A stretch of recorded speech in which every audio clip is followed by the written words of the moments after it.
សូមពង្រឹងផ្នែកហិរញ្ញវត្ថុរបស់អ្នកឲ្យបានរឹងមាំល្អ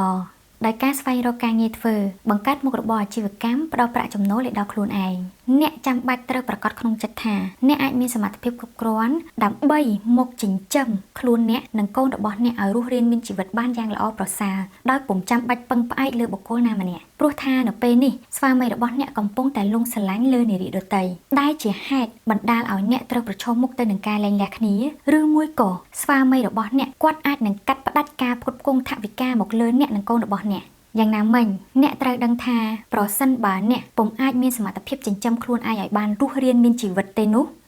អ្នកនឹងគ្មានសូម្បីតែសិទ្ធិនៅក្នុងការសម្រេចចិត្តលែងលះស្វាមីរបស់អ្នកដោយហេតុថាការលែងលះគ្នាមិនត្រឹមតែត្រូវការភាពក្លាហានតែមួយមុខប៉ុណ្ណោះនោះទេប៉ុន្តែវាក៏ត្រូវការភាពឯករាជ្យខាងផ្នែកហិរញ្ញវត្ថុមកទ្រទ្រង់ជាលំនឹងឲ្យដល់ជីវិតរបស់អ្នកនិងកូនអ្នកផងដែរ